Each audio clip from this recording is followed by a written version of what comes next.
Comrade Himanshu বলল যে তার আধার কার্ডটা এখানকার নয়, ঝাড়খণ্ডের আধার কার্ড। কিন্তু এখানে যখন উনি টেম্পারামেন্ট করে এসডিও অফিসে বা বিডিওকে জমা দিলেন, তাহলে কি তার এখানে লোকাল অফিসগুলোতে বা জেলা শাসকের বা মহকুমা শাসকের অফিসে তার আধার কার্ড যাচাই করা হয়নি, না করেই করা হয়েছিল? এটা ঘটনা যে পঞ্চায়েত নির্বাচনে সর্বত্র পশ্চিমবঙ্গে এরকম ঘটনা ঘটেছে। প্রশাসন নিজে এই দুর্নীতির সঙ্গে যুক্ত। হিমাংশু বললই যে বিডিও যার মাধ্যমে এসডিও এই কাস্ট সার্টিফিকেট দেয়, তারা জালিয়াতি করেছে। আর একটা কথা আমরা তো দেখতেই পাচ্ছি যে শিবু সর্দার বা উত্তম হাজরা বা শাহজাহান এরা পশ্চিমবঙ্গের সর্বত্র আছে যারা প্রশাসন চালায়। ফলে এই কুসুম সাহার স্বামীর সঙ্গে বিজনেস পার্টনার হচ্ছে ফারাক্কার তৎকালীন ব্লক তৃণমূলের সভাপতি। ফলে তাদের কথাতেই প্রশাসন এগুলো করেছে।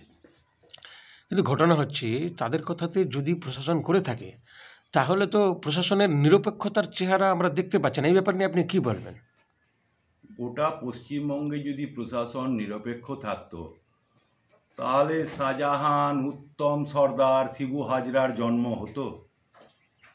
তো একটা সন্দেশখালিতে আপনারা এটা দেখাচ্ছেন যে মানুষের জমি কেড়ে নিচ্ছে, ধর্ষণ হচ্ছে। একই জিনিস কোথাও নাম অরুণ, কোথাও বরুণ, কোথাও আমিন, আমিরুল, কোথাও মনিরুল, কোথাও মইনুল। একই নাম অন্যত্র অন্যভাবে অন্য নামে, একই জিনিস সর্বত্র কম বেশি প্রত্যেকটা ব্লকে দেখতে পাবেন যে প্রশাসন চালাচ্ছে তৃণমূলের পার্টি অফিস হয়ে। আপনি থানা বলুন, বিডিও অফিস বলুন, এগুলো কবজা করে রেখেছে রাজনৈতিক দল। হিমাংশু যেটা বলল, এতে প্রমাণিত হয় যে প্রশাসন সঠিকভাবে কাজ করছে না বা ভেরিফাই করে না তারা নথিপত্র। সেটা কি শুধুমাত্র টিএমসির ক্ষেত্রে না অন্যান্য দলের ক্ষেত্রে? এই কাজটা রাজ্য সরকারের পরিচালক দল হিসাবে টিএমসি এটা করে। আর এটা শুধু হিমাংশুর ঘটনা নয়, ফারাক্কাতেই আমরা 4টা অভিযোগ করেছি। আর কোনো রাজনৈতিক দল আপনি দেখতে পাবেন না যে করেছে। হ্যাঁ, অন্যান্য দলের সঙ্গেও হয়তো কম বেশি হয়েছে, তাদের সঙ্গে কি ব্যাপার আছে জানি না। আমরা ফারাক্কাতেই 4টা হাইকোর্টে কেস করেছি, যার 2টোর রায় ইতিমধ্যেই বেরিয়ে গেছে, আরও পেন্ডিং আছে। আগামী দিনে আপনারা এটা নিয়ে কি পদক্ষেপ নিতে চলেছেন? আমরা মানুষের কাছে যাব যে এই হচ্ছে তৃণমূলের চেহারা, সন্দেশখালি আর ফারাক্কার মধ্যে কোনো ফারাক নাই, তোমরা বুঝে নাও। আপনার পরিচয়টা একটু বলবেন? আমি দিলীপ মিশ্র, সিপিআইএম পার্টির ফারাক্কা উত্তর এরিয়া কমিটির সম্পাদক।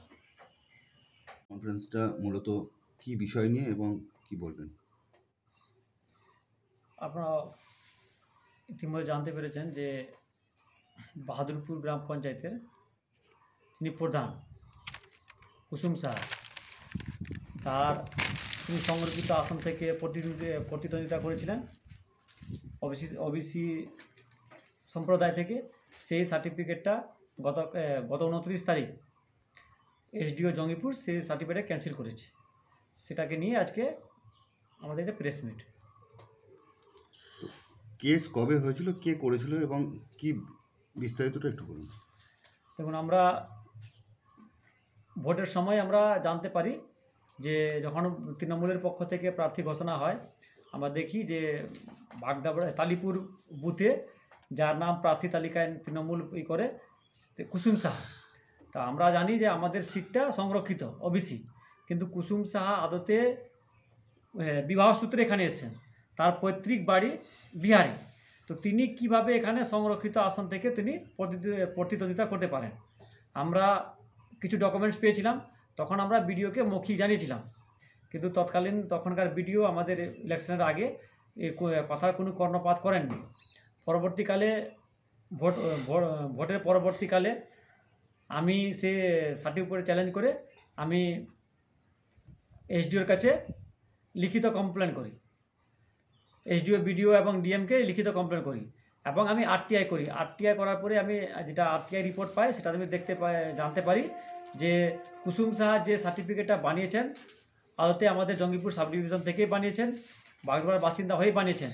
আর যাকে তিনি লিঙ্কেজ হিসেবে ভাই দেখিয়েছিলেন সে তার ভাই নয়, তার স্বামীর ভাইপো, সম্পর্কে তার স্বামীর ভাইপো, তাকে নিজের ভাই দেখিয়ে তিনি সার্টিফিকেটটা বানিয়েছিলেন।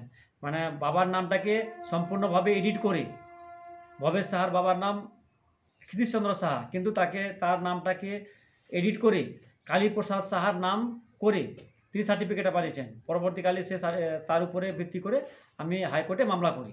হাইকোর্টে মামলা করার পরে তদন্ত হয়, জয়েন্ট বিডিও 2বার তদন্ত করে, তারপরে সে তদন্ত রিপোর্ট যায়।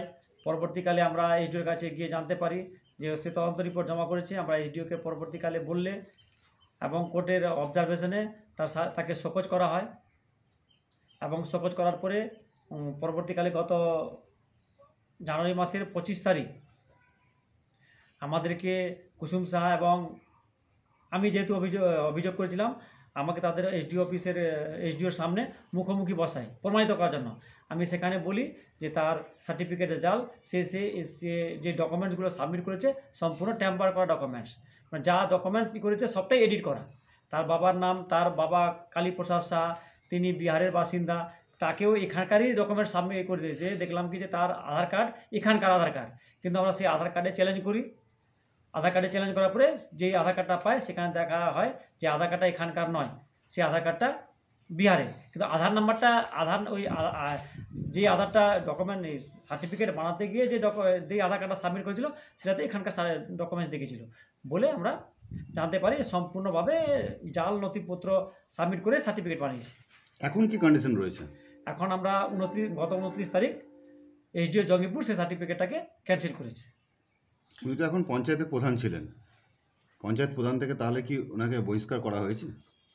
দেখুন, সেটা তাদের পার্টির ব্যাপার, সেটা আমরা জানি না তার পার্টি কী করবে না করবে, কিন্তু আমরা একটা চ্যালেঞ্জ নিয়েছিলাম আমাদের পার্টির পক্ষ থেকে, পার্টির সম্পূর্ণ নেতৃত্বের পক্ষ থেকে করা হয়েছিল যে আমরা প্রমাণিত করতে পেরেছি যে সে জাল নথি সাবমিট করে সার্টিফিকেট বানিয়েছিল। আমরা সেটা প্রমাণ করতে পেরেছি যে সে জাল। কোর্ট কি রায় দিয়েছে? কোর্ট এটা যেহেতু কোর্টের অবজারভেশনে হয়েছে, এসডিও ম্যাডামই এটাকে ক্যান্সেল করেছে। তাহলে এটা পুরোপুরিভাবে এখন বাতিল করা হয়েছে? হ্যাঁ। কি নাম আপনার? হিমাংশু শেখর সাহা। আপনি কি দায়িত্বে রয়েছেন? আমি ডিওয়াইফআই সভাপতি, ফরকাল কমিটি। আপনি কি ভোটে প্রতিদ্বন্দ্বিতা করেছিলেন? হ্যাঁ।